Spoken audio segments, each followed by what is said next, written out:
मेरे प्रिय छात्रों, हिंदी व्याकरण के सर्वनाम के इस वीडियो में आपका स्वागत है। मैं उम्मीद करता हूं कि आप हमारे वीडियोज़ से अपना फेयर कर रहे होंगे, पढ़ाई कर रहे होंगे और अपना भविष्य बनाने में अपनी मदद कर रहे होंगे। पुनः आपका इस वीडियो में स्वागत है। आइए बच्चों, हम लोग शुरू करते हैं सर्वनाम। देखिए, इसके नाम में से ही झलक रहा है सर्वनाम, यह इसका नाम है सर्वनाम। संज्ञा हम लोग पढ़े तो संज्ञा में था नाम, संज्ञा में नाम था जो किसी का नाम है, वस्तु का नाम है, व्यक्ति का नाम है, जगह का नाम है। सर्वनाम का मतलब ऐसा नाम जो सबके लिए है। सर्वनाम क्या होता है बच्चों? ऐसा नाम जो सबके लिए है। तो जो सबके लिए है वह सर्वनाम है। इसकी परिभाषा हम लोग देते हैं कि वह शब्द जो संज्ञा के बदले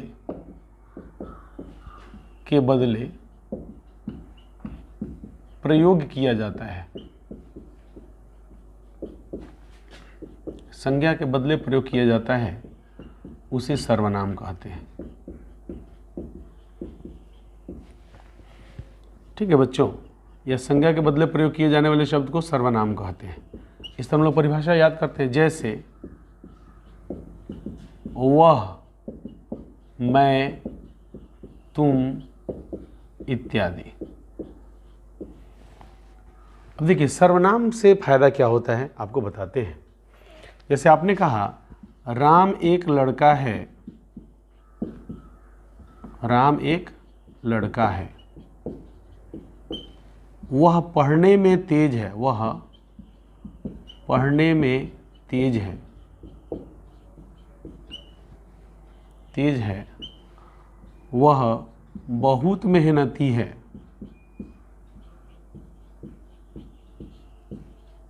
बहुत मेहनती है। उसे सफलता मिलेगी। तो आप यहाँ देखिए, यहाँ कहेंगे कि राम एक लड़का है, राम पढ़ने में तेज है, राम बहुत मेहनती है, राम को निश्चित रूप से सफलता मिलेगी। तो बार बार आपने राम का इस्तेमाल किया ना, तो सर्वनाम क्या होता है? हमने कहा वह, तो राम को भी हमने वह कहा, मोहन को भी वह कहा, कोई लड़की है सीता है, उसको भी हम वह कहेंगे। तो कहने का मतलब क्या है कि यह जो ऐसा नाम है जो सबके लिए हम लोग प्रयोग कर सकते हैं, उसको हम लोग सर्वनाम कहते हैं। देखिए, राम बार बार हम लिखेंगे तो राम के पुनरुक्ति को रोकता है ना, यह पुनरुक्ति को रोक रहा है। पुनरुक्ति में दोबारा आने वाले शब्दों को यह रोक रहा है, इसलिए यह सर्वनाम है। यह सब किसी के लिए भी, सबके लिए प्रयोग किया जाता है। तो वह नाम, वह शब्द जो संज्ञा के बदले, राम यहाँ संज्ञा है, राम के बदले में हम लोगों ने प्रयोग किया, उसे सर्वनाम कहेंगे। यहाँ सर्वनाम कौन हुआ जी? वह, उसे, ये सब सर्वनाम हुआ। आइए, तो इसको आप लोग नहीं उतारिएगा अपने फेयर में, ये एक समझने के लिए हमने आपको बताया है। अब हम लोग आते हैं सर्वनाम के भेद। तो लिखेंगे सर्वनाम के 6 भेद हैं। सर्वनाम के 6 भेद हैं। नंबर 1, व्यक्तिवाचक सर्वनाम।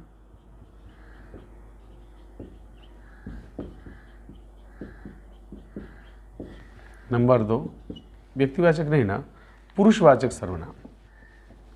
व्यक्तिवाचक तो संज्ञा होता है, पुरुषवाचक सर्वनाम। नंबर 2, निश्चयवाचक सर्वनाम। नंबर 3, अनिश्चयवाचक सर्वनाम।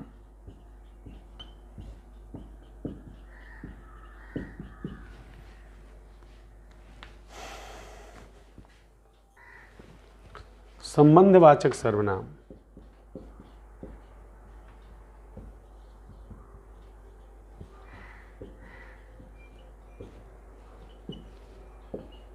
निजवाचक सर्वनाम।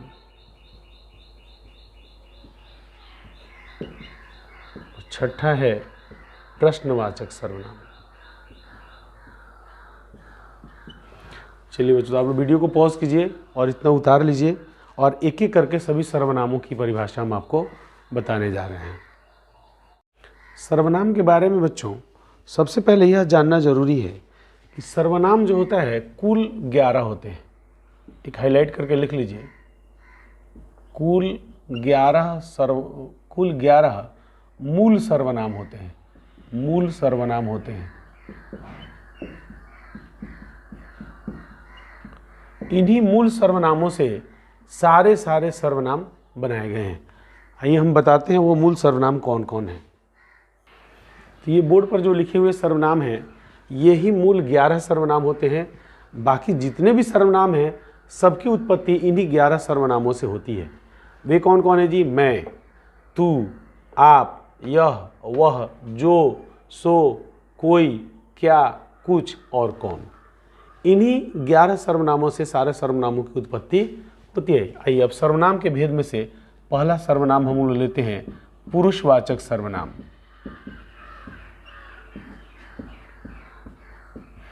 पुरुषवाचक सर्वनाम, इसकी परिभाषा लेंगे कि वह सर्वनाम जिससे कहने वाले, सुनने वाले या जिसके बारे में कहा जाए, जिसके बारे में कहा जाए उसका बोध होता है।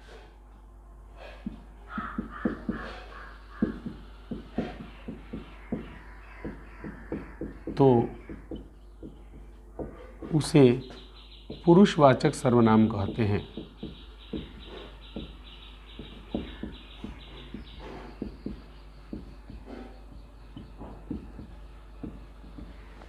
जैसे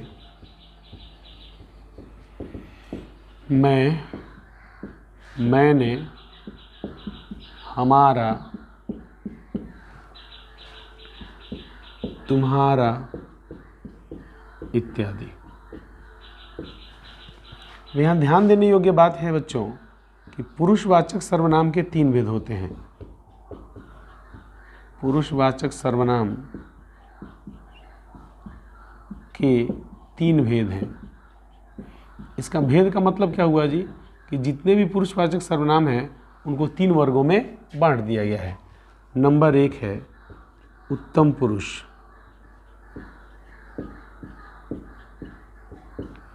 2 है मध्यम पुरुष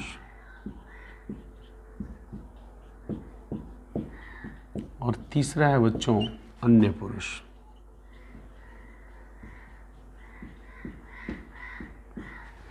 चलिए सबसे पहला परिभाषा लेते हैं उत्तम पुरुष।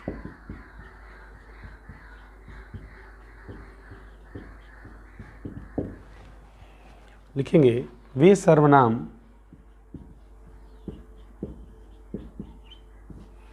जिनका प्रयोग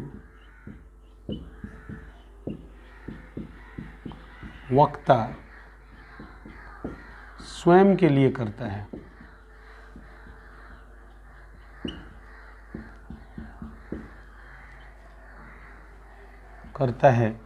उन्हें उत्तम पुरुष कहते हैं। जैसे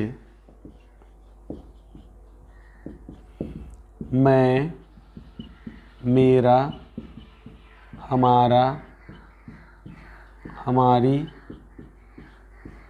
इत्यादि। ठीक है बच्चों, तो उत्तम पुरुष सर्वनाम क्या हो? जैसे कोई वक्ता, आप ही कोई चीज़ बोल रहे हैं तो कहेंगे कि मेरा घर यहाँ से दूर है, मैं अच्छा से पढ़ाई करता हूँ, मैंने इतने नंबर। तो मैंने जो बोलने वाला खुद के लिए जिन शब्दों का इस्तेमाल करेगा उसको उत्तम पुरुष कहेंगे और बोलने वाले को भी उत्तम पुरुष कहते हैं। ठीक है बच्चों, तो स्क्रीनशॉट लेकर के इसको अपने फेयर में उतार लीजिए। अब आइए मध्यम पुरुष, नंबर 2 में है मध्यम पुरुष।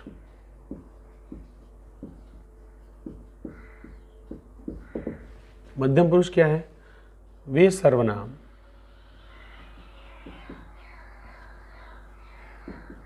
जिनको वक्ता श्रोता के लिए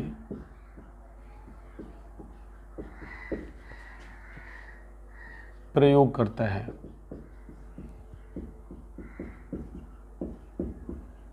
उसे मध्यम पुरुष कहते हैं।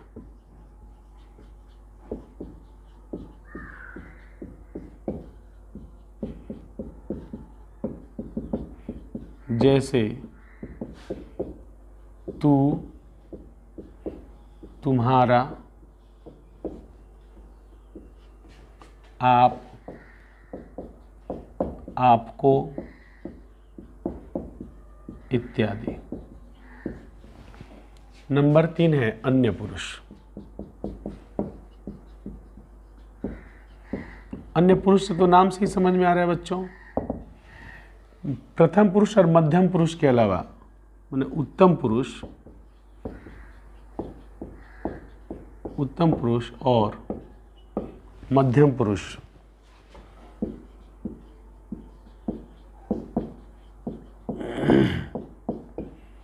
के अलावा सभी शब्दों को अन्य पुरुष कहा जाता है। अन्य पुरुष कहा जाता है।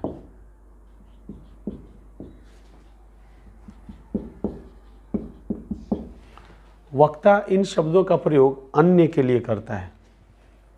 वक्ता इन शब्दों का प्रयोग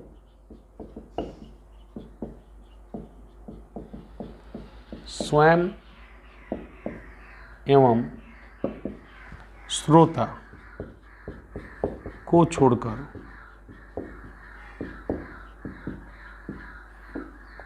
छोड़कर किसी अन्य के लिए करता है।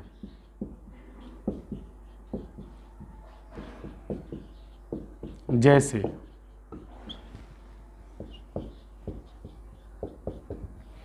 वह, राम इत्यादि। जैसे इसने कहा वह, किसी का नाम लिया राम, या वे लोग, कुछ और एग्जाम्पल ले लीजिए, जैसे वे लोग, ठीक है ना, उन्होंने, उनको इत्यादि। यह सब हुआ अन्य पुरुष। अन्य पुरुष का मतलब वक्ता जिन शब्दों का प्रयोग ना तो अपने लिए किया है ना श्रोता के लिए किया है, जबकि किसी अन्य के लिए किया है, तो इसको अन्य पुरुष कहा जाता है। तो इसको आप लोग स्क्रीनशॉट ले लीजिए, स्क्रीनशॉट लेकर के इसको उतार लीजिए। अब पुरुषवाचक सर्वनाम पढ़ लिए। अब दूसरे सर्वनाम पर हम लगाते हैं, वह है निश्चयवाचक सर्वनाम।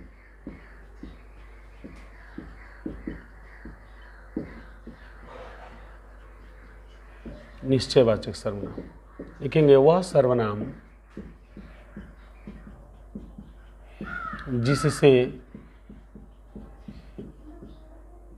किसी संज्ञा के निश्चित ज्ञान, दूरी या निकटता,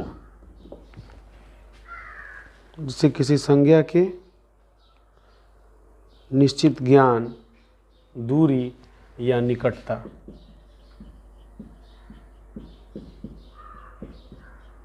का बोध होता है, उसे निश्चयवाचक सर्वनाम कहते हैं।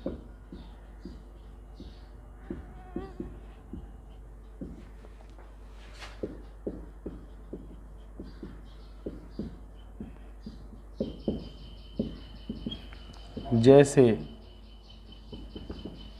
यह, वह, ये, वे। ठीक है बच्चों, अब हम लोग लिखेंगे अनिश्चयवाचक सर्वनाम। तीसरा, आपको बात समझ में आ रहा होगा जी। जब निश्चयवाचक ऐसा है तो इसमें अनिश्चयवाचक का मतलब जिसे का बोध, अनिश्चय का बोध होता है ना, तो वह सर्वनाम जिससे किसी संज्ञा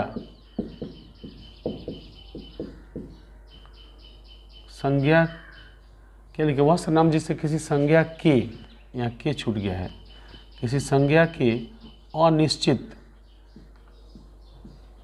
अनिश्चित ज्ञान, दूरी या निकटता का बोध होता है,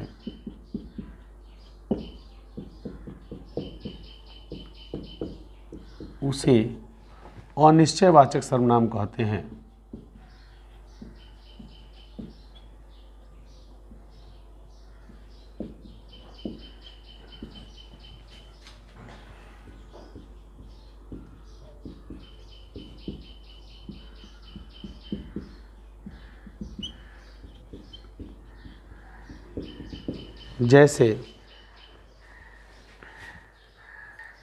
जैसे कुछ और कोई।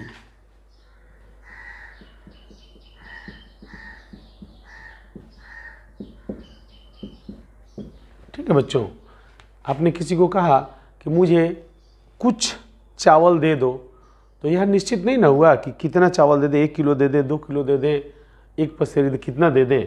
तो कुछ और कोई आ रहा है। ठीक है बच्चों, इसका मतलब है कि यह अनिश्चित ज्ञान का बोध करा रहा है, इसलिए यह अनिश्चयवाचक सर्वनाम है। अब ये चौथा पर संबंधवाचक सर्वनाम।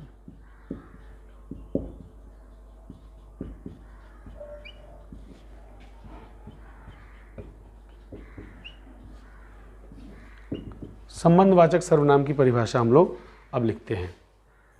इसकी परिभाषा है बच्चों कि जो वाक्य, जो सर्वनाम प्रधान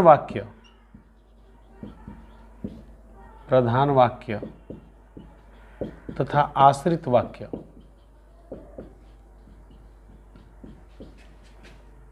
वाक्य के मध्य संबंध जोड़ने का कार्य करता है,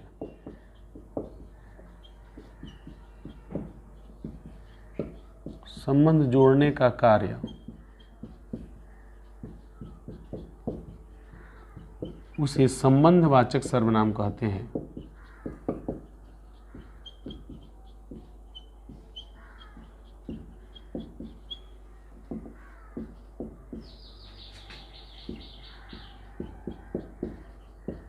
जैसे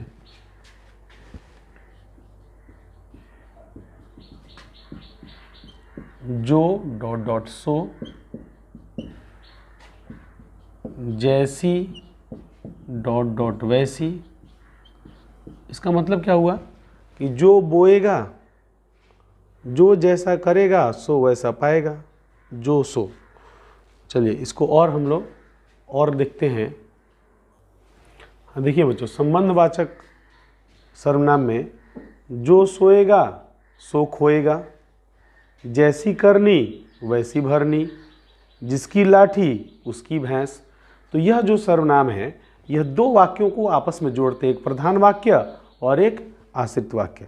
तो ऐसे सर्वनाम को हम लोग संबंधवाचक सर्वनाम कहते हैं। तो आप लोग यहाँ स्क्रीनशॉट ले लीजिए, वीडियो को पॉज कीजिए और स्क्रीनशॉट ले लीजिए और इसको अपने फेयर में उतार लीजिए। अब हम लोग लेते हैं 5 नंबर सर्वनाम, यह है निजवाचक सर्वनाम।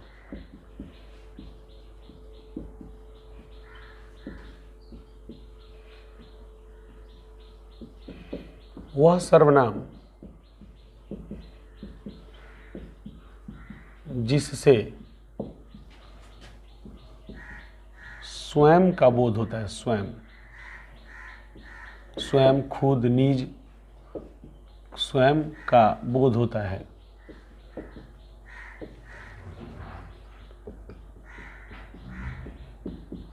उसे निजवाचक सर्वनाम कहते हैं।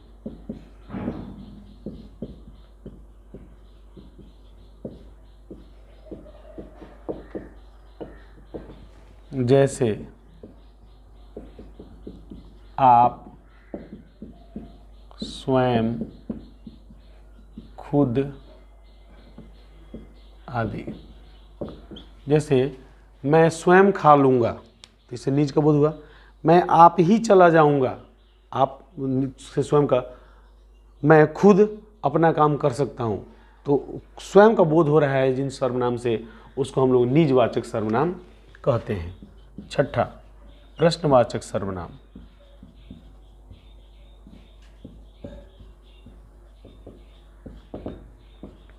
वह सर्वनाम जिससे प्रश्न पूछने का बोध होता है, प्रश्न पूछने का बोध होता है, उसे प्रश्नवाचक सर्वनाम कहते हैं।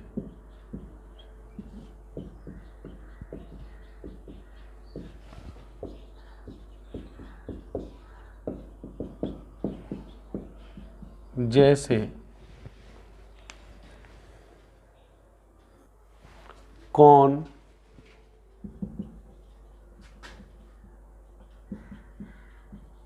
क्या। वह कौन आ रहा है, तुम क्या ला रहे हो। तो क्या और कौन से प्रश्न पूछने का बोध होता है, इसलिए इसे प्रश्नवाचक सर्वनाम कहते हैं।